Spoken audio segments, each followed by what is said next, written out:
평안하셨습니까? 최고위원회 시작하겠습니다. 북한 김정은 정권의 우크라이나 전쟁 참전을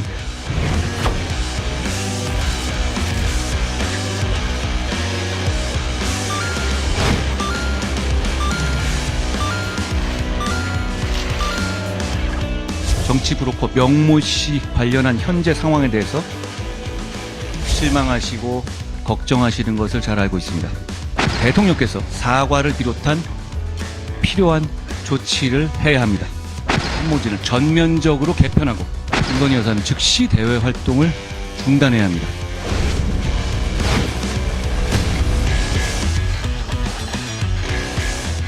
정치 브로커 명모 씨 관련한 현재 상황에 대해서 집권여당의 대표로서 죄송하고 문제를 해결해야 한다는 무한한 책임감을 느낍니다. 대통령과 영부인이 정치 브로커와 소통한 녹음과 문자가 공개된 것은 그 자체로 국민들께 대단히 죄송스러운 일입니다.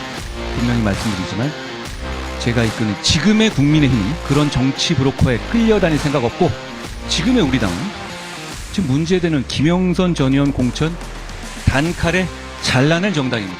국민의힘은 정치 브로커 관련 사안에 대한 엄정하고 신속한 수사를 당 차원에서 당당하고 강력하게 촉구합니다. 대통령께서 솔직하고 소상하게 밝히고 사과를 비롯한 필요한 조치를 해야 합니다. 그리고 왔길래 내가 김영선이 경선때도 열심히 뛰었으니까 너는 김영선이 좀 해주거라 그랬는데 그게 말이 많네. 진짜 평생을 잊지 않겠습니다. 고맙습니다. 오빠 전화 왔죠? 잘 될 거예요. 처음에 이제 이 내용이 나왔던 건데 지금 그 녹취는 저한테 없습니다. 제가 여러 번 들었던 내용인데 지금 명태균 대표는 그러면 네. 그 오빠는 어떤 누구를 지칭한다고 생각하십니까? 저는 윤석열 대통령 지칭을 한다고 생각합니다. 본인이 왜 판단합니까? 오야가 위에서 쏘락하면 쏘야지. 본인이 오야입니까? 본인 그 김건희한테 가서 김건희한테 뭘 말이나 똑바로 해요. 김건희가 권력을 쥐고 있잖아요. 권력진 사람이 오다를 내리는데 본인이 왜 잡소리 합니까? 본인과 시키면 왜 시킨 대로 안 합니까 자꾸? 본인 생각이 왜 필요해요? 내가 꼭 그런 얘기 해야 됩니까? 시키면 시킨 대로 하이소 그냥. 명태균 씨가 호통을 치든 말든 간에 그 사람이 한국말은 끝까지 들어봐야 돼요. 무슨 얘기를 하는지 끝까지 들어봐야 된다. 그래서 김건희 여사가 끝까지 들으려고 한 거는 어느 정치인보다 낫다. 왜 이 대한민국이 선진국 진입에 들어와갖고 여성을 마녀 사냥하는 걸로 정치를 끌고 가느냐. 컨도손들끼리 싸우다가 힘에 딸리니까 링 밖으로 가서 남의 마누라 두들겨 패는 거나 마찬가지예요. 왜 그런 비겁한 정치를 해요? 박근혜 대통령님을 한번 마녀 사냥했다고 해서 맞들여갖고 또 마녀 사냥으로 정치를 끌고 나가는 거는 자신들의 무능함과 비겁함을 얘기하는 거다. 공천이나 아니면 공무회관에서 제가 들은 게 없고요. 저는 공관위에서는 최종 결과 보고만 받았고요. 저랑 윤상현 의원이랑 그때 통화했던 거 제가 또 지난주에 다 들어봤습니다.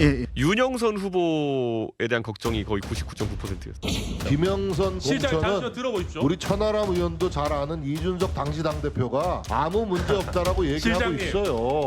이준석 대표한테 가서 물어보세요. 그렇게 김영석 공천한 아니 천하람 의원님은 들어보세요. 명태균 씨랑 이준석 대표랑 새벽 4시에 사찰에 가서 홍매와 같이 씹었잖아요. 지금 저랑 예, 실장님 과도하십니다. 대통령실에서 국민들께서 더 와닿게 느껴지시도록 또 납득하실 수 있도록 더 잘 설명해야겠죠. 그런 더 자세한 설명의 기회와 장이 저는 필요하다고 개인적으로 그렇게 생각합니다. 그리고 현재 당에서도 여기에 대해서 말을 아끼고 있는 이유는 결국은 대통령실에서 국민들께 더 잘 설명할 수 있는 어떻게 보면 기회 내지는 시간을 드리는 그런 측면도 있다고 할 수 있습니다. 그러니까 뭐 녹취가 나오고 뭐 과거에 카카오톡도 나오고 여러 다른 사람들의 증언이 있고 하면서 지금 국민들께서 좀 어지럽고 혼란한 상황이신 거죠. 그럼 좀 어리둥절한 측면이 있는데 여기에 대해서는 대통령실에서 더 구체적이고 자세한 팩트 파인딩을 해서 국민들께 전반적인 사항을 좀 더 잘 설명을 할 필요가 있다. 그렇게 말씀을 드리고 싶습니다.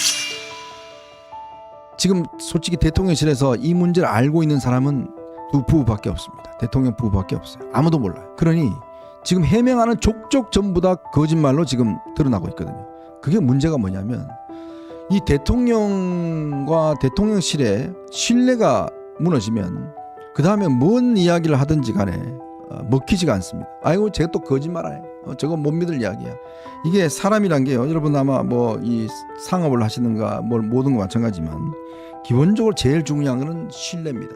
이 서로 간에 신뢰가 없으면 믿지 못하죠. 믿지 못하면 따르지 못합니다. 지금 저는 이 대통령실이 딴 걸 떠나서 가장 중요한 게 뭐냐면 신뢰의 위기를 겪고 있다.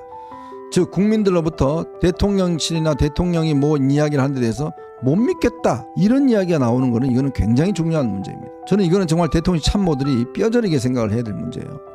뭐라고 설명해도 국민들이 믿지 않는다라는 게 돼버리면 그때부터는 이게 참 회복하기 어렵습니다. 지금 이렇게 무작정 이거 뭐 아무것도 아니에요. 근데 대통령이 본인이 입으로 이야기했잖아요. 지금 공관위 보고받고 뭐 해주라고 그랬다고. 근데 그걸 부인하면 국민들이 신뢰를 하겠습니까? 안 하죠. 인정할 걸 인정해야죠. 자, 그런 과정들이 지금 필요하다라는 말씀을 드립니다. 이거 제대로 대응하지 않으면 더 수렁에 빠지기 때문에 저는 좀 실망스러운 게 정진석 실장이 정치를 오래 하신 분인데 이런 문제를 딱 당하니까 참 역시 이런 문제에 대한 정책 해결 능력이 확 떨어지는 것 같아요. 저 같았으면 바로 아마 그 민정수석실 민정수석 이름부터 까먹었어요. 김주현 수석인가? 뭐 존재감도 모르겠는데 거기 동원해서 조사해서 내부적인 어떤 이 결과 공유하고 그다음에 대통령에 대한 앞으로 어떻게 할지 플랜들을 딱 짜고 이렇게 해야 될 텐데 글쎄 참 이렇게 그냥 뭐 말로만 막는다고 막여치겠습니까? 그런 생각이 듭니다. 참으로 눈물이 납니다. 어처구니 없게 또 국민만 당해야 합니까? 국민의 믿음을 이렇게 쓰레기로 만들 겁니까? 오직 진실만이 국민을 움직일 수 있습니다.